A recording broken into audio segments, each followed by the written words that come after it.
Hey, you remember that time that I didn't make a review for like a month and you thought I had died, but then I came back with absolutely no notice and we never discussed the random gap ever again.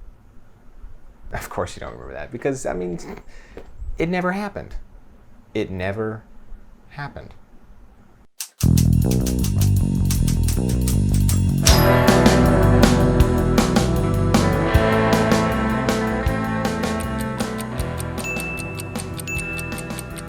Well, I definitely would have preferred a bit more samuraiing in my samurai movie, but who am I to judge? Ironically on my part, for a movie literally titled Harakiri, the Japanese form of suicide, I didn't expect that much of the movie to be about the exact details and fallout of your own gruesome suicide. But it was. It was pretty simple, actually. Most of the movie happens in one giant flashback because that's the only way you can build mystery and suspense, am I right? But I will give you the events in the actual order they occur, thus ruining everything. You have Hanshiro Tsugumo, a middle-aged samurai who is unemployed at the moment due to a period of peace in the kingdom and no need for fighters. He has a young samurai apprentice, Motome Shijiwa, who marries his daughter Miho, and they have a grandchild. But neither of them has any money, so when the baby gets sick, they have no way to call a doctor. Motome sells his sword blade and replaces it with bamboo, but that's still not enough money, which leads to the main plot event of the movie.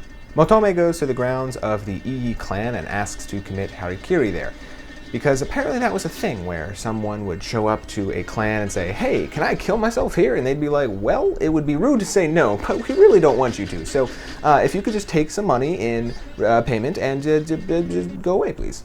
Now see, that was Motome's plan, but the Ii clan already had somebody try that on them, so they knew what was up.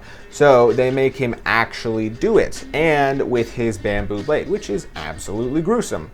Not that it wasn't already. So they bring his body back to Hanshiro and Miho, and Hanshiro is so angry that he takes his revenge out on the three message bearers. But it's okay because they were kind of rude. He cuts off their top knots, which for samurai is more dishonorable than death.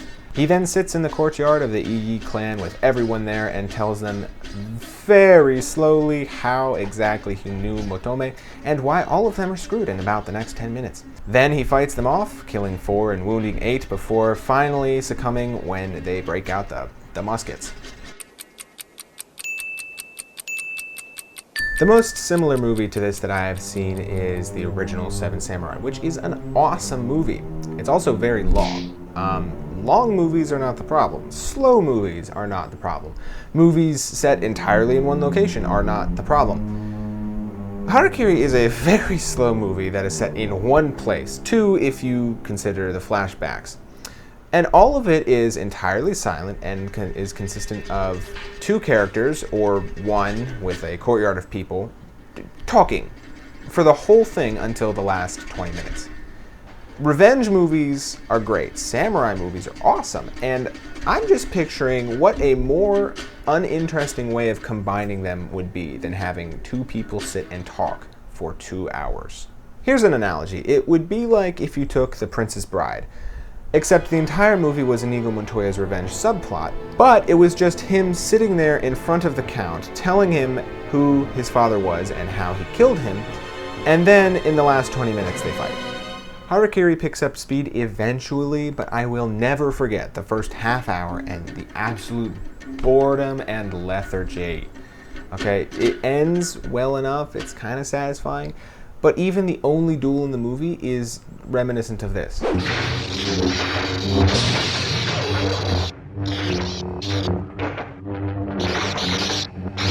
I'm left disappointed because I expected something awesome like Seven Samurai, and with a little revenge backstory in it, and the actual result is just so lame. And I'm just... How do you make a samurai revenge movie boring? My final score for this movie is a 6. I was originally going to give it a 7 because, again, at least the ending was okay. But after writing and then saying all of that, I'm just, again, left disappointed at the absolute dullness. The subject matter is great. It's just a terrible delivery.